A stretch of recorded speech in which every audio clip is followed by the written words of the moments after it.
Welcome, Dr. James Beckett, Sports Card Insights, tribute to Elgin Baylor.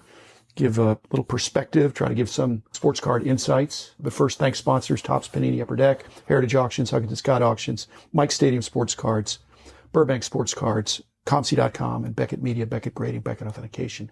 Elgin Baylor, I think you can make a case. If you just looked at his first 5 years, he's probably a top 10 player of all time. If you look at his totality of his career, as he played for more than 10 years, had some injuries at the end, he's still in the top 50. Pretty unstoppable, but his first 5 years, if you look at it, pretty amazing. My first recollection of him, I started playing basketball in 1960 in West Virginia. Everybody played basketball in West Virginia. And being a Jerry West fan from West Virginia, he had started with the Lakers then. And of course, his teammate was Elgin Baylor, and they were Showtime before Magic. And I did see some games back in the 60s on TV and in person. Amazing. But Elgin Baylor kind of messed me up in the sense that I couldn't do what he did. And all the kids were trying to figure out how they could do these double pump hanging jump shots. I didn't quite have the same bounce or spring that he had. He always seemed to be a slow leaper when he jumped, and then the other people jumped.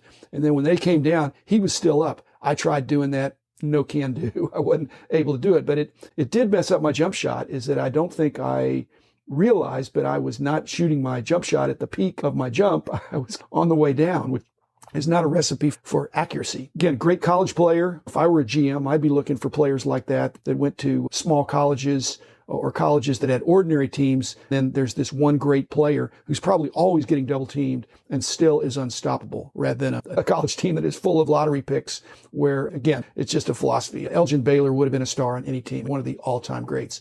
His post-playing career after the injuries, he got coaching and was a general manager. And I'm wondering if he just wasn't that good or whether he just was not in some great situations, because he didn't have great results. Sometimes a great player is not a great coach or a great GM. Jerry West certainly epitomized a great player who also had great insights as a basketball executive. But Elgin Baylor, being in the Clippers franchise in the Donald Sterling era, maybe that's a big part of it. Okay, I'm going to give you some numbers now just to give you perspective and bring it to the present. But in your rookie year, you're second in the league in scoring, you're third in the league in rebounding, you're eighth in the league in assists. That sounds a little bit like Luka. But that was Elgin Baylor. So lots of points, lots of rebounds, and more assists than you would think. Luka probably a little more on the assists, but he's certainly picking up his share of rebounds and scoring. Is Elgin Baylor a precursor? Is there any connection there? They don't play exactly the same position. Luka doesn't necessarily play above the rim, but he does have the hang and the floaters and the things like that. Luka, one of his good cards, is worth more than all the Elgin Baylor cards that are in the Beckett OPG. It appears that Elgin Baylor has 1,148 cards with a total value of $20,000. I don't know what's happened in the last few days since he's passed away, but that's a market that's pretty small. Only 10 or 11 of those cards are during his playing career. So he doesn't even have cards. He's got 10 cards if he really wanted to get some cards. And there's a fair number of autographs that have come out since he retired. But to get a collection of Elgin Baylor would be great. His playing career stopped suddenly, but he had some knee problems before all this. That's why I say the first 5 years, beginning in 63 or so, he was 6'5" and 225. So big, strong, but very agile leaper, but you're going to get some torque on your knee. So he had some knee problems after about 5 years in the league. Kudos to him. Thank you for your service. He was in the Army Reserve. Can you imagine? He'd get a weekend pass to play one of those years and would still be a superstar. I'm sure he had natural ability, but I'm sure he worked at his craft. He actually was the single game scoring record holder until Wilt passed him up twice, I think. But he had 71 points, and then Wilt passed him up, and then finally Wilt had his 100-point game. You don't want to be comparing Elgin Baylor to Wilt Chamberlain. They play the same situation, but they did play on the same team.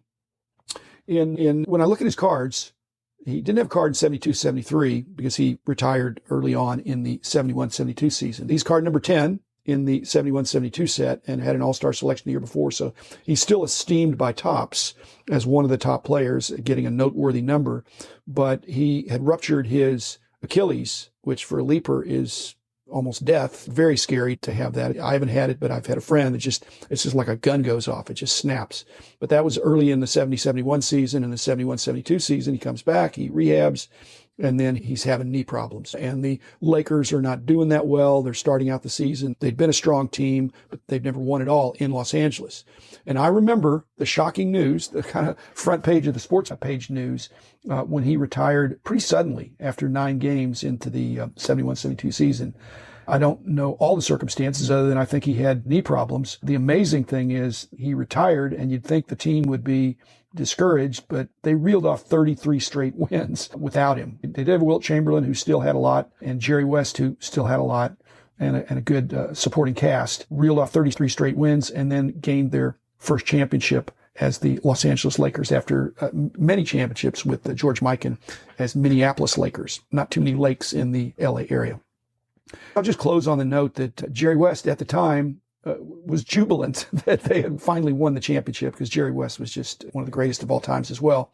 But he was sad that Elgin Baylor was not on the court. They actually voted him a ring because he'd been just an icon in the LA franchise. Like I said, Showtime before there was Showtime. I don't think it's a cautionary tale, but Luka is coming on very strong. And if Luka can stay injury-free, again, even Elgin Baylor with the injuries, when you look at his stats, he was at least a double machine, but not necessarily a triple-double, but he had a surprising number of assists. I think when he drove the lane and hung in the air, there were people that'd be open because they'd collapse on him, and he'd get some assists that way. Elgin Baylor, I'm not saying you should try to manipulate the market, but it's a pretty small market. As such happens, when somebody dies, there's sometimes a flurry of activity, but he's worthy of your attention and a place in your collection just based on the merits of how outstanding he was. Again, at his peak, certainly one of the top 10 of all time. So thanks, everybody. Be back again on Monday.